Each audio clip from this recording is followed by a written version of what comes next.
gentlemen, in the blue corner, you have Piers Morgan and Ben Shapiro. And in the red corner, you have Meghan Markle and Prince Harry. 3, 2, 1. Ding, ding, ding, ding, ding, ding, ding, ding, ding.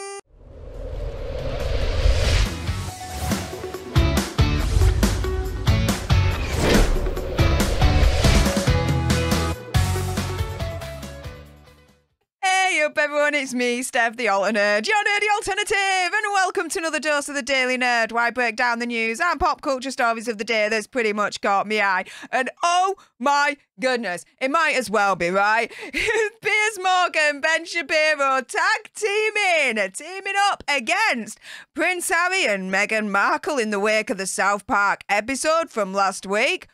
Whoo! Now, before I get into all the juicy details, there's a little bit of housekeeping.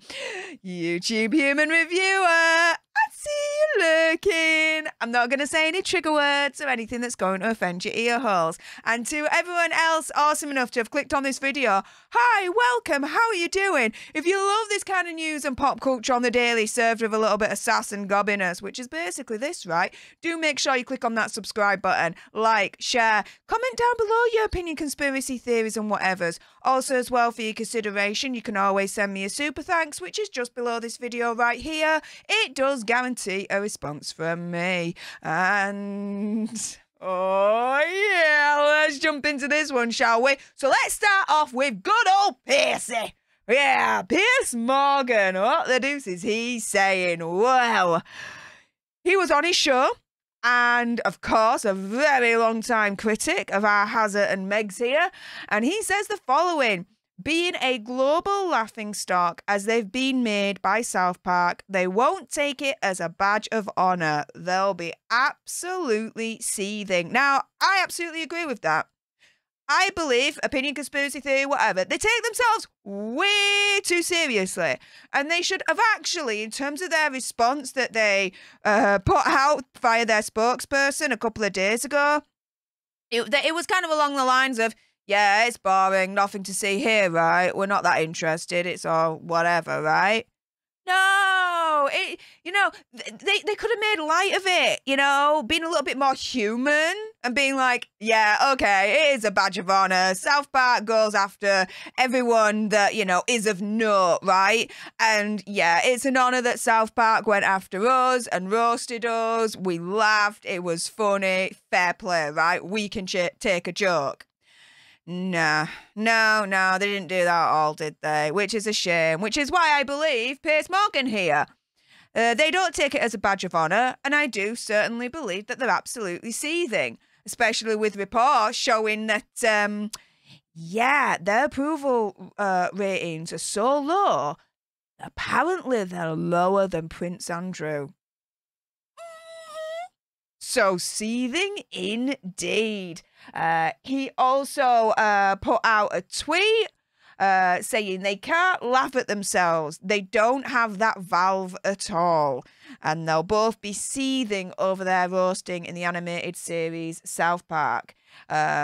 Exactly. Which is part of the beauty of what South Park was, taking the mick out of them in the first place, that they can't laugh at themselves. They can't take the joke. They're so serious and so focused on the freaking brand and all that malarkey, right? So it's quite ironic, their response in that way, if that makes sense. Now, on to Ben Shapiro, because Ben Shapiro had quite a few things to say about Meghan and Harry. So, here we go.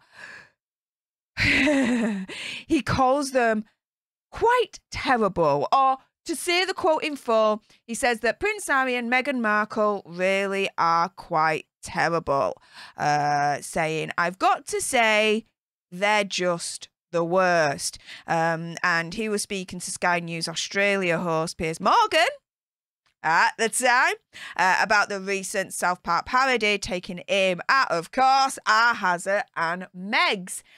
He then turns around and says in that particular interview, I think the public reaction to them is so heartening because they really are quite terrible. I gotta say, they're just the worst.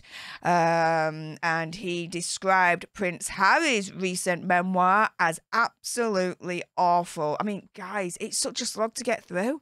It's all quite literally, to quote South Park, wah, wah, wah, wah, wah, wah, wah. Oof. Yeah, right? And then the final thing that Ben Shapiro had to say here in reaction to the memoir is saying, look, Prince Harry wants privacy. He wants privacy, but he has very specific memories of using particular facial cream. So if no one knows what he's referring to there, Elizabeth Arden cream, the 8-hour cream, he had a frostbitten private area that needed to be taken care of, and he used the Elizabeth Arden 8-hour cream to sort that situation out. So that's what Ben Shapiro is referring to there. But he then says, once you actually destroy your source of value, which is the inside view of the monarchy, and you've already spilled that, what is there to do other than just stand outside and shout a lot? And this is the thing, right? What else can they do at this point? What else can they do? Well, it's already being, let's say, speculated that Prince Harry might actually release a sequel to Spare, because he did mention in an interview, and I did report on this quite a while back, that he actually drafted up 800 pages or something along those lines, 400 pages of which completely taken out, right? So off the bat, he's got 400 pages technically on the cutting room floor that he could just pick back up and be like, spare the sequel, right? Because, you know, you gotta cash in that dollar bills, right? No matter to what expense, yeah, of the family, of blood. Nope. Cash in those dollar bills, right?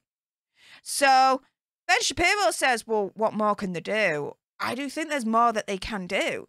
There's that potential sequel with Spare, right? And I wouldn't put it past them to do another mockumentary on Netflix, given in mind that Netflix said that that mockumentary broke records in terms of viewing hours and all that situation.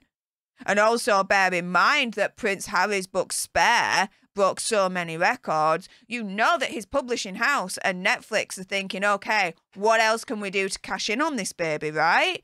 Let's look at sequels. Let's see what else they can say and they can do in relation to the UK and the royal family. In my opinion, conspiracy theory, whatever.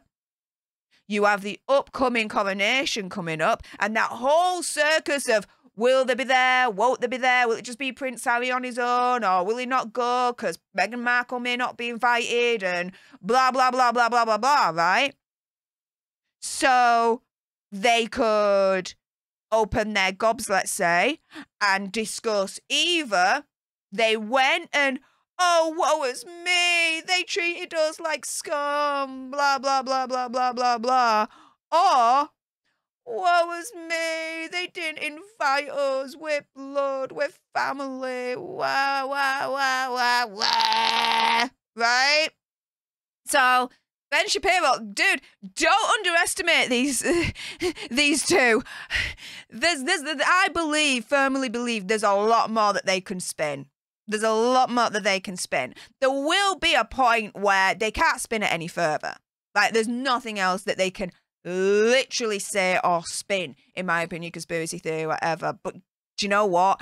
Unfortunately, I don't think we're quite there yet. Now, that's enough of my gob. It's now time for your gobs. If you appreciated this video and you want more, and believe me, there's gonna be more, do make sure you subscribe to join our Alter Nerd tribe. Help us get to 100k so we can get that silver play button. Like, share, comment down below as ever your opinion, conspiracy theories and whatevers. Also as well, for your consideration, you can always send me a super thanks, which is just below this video right here. It does guarantee a response from me. And until the next time, you guys, Laters!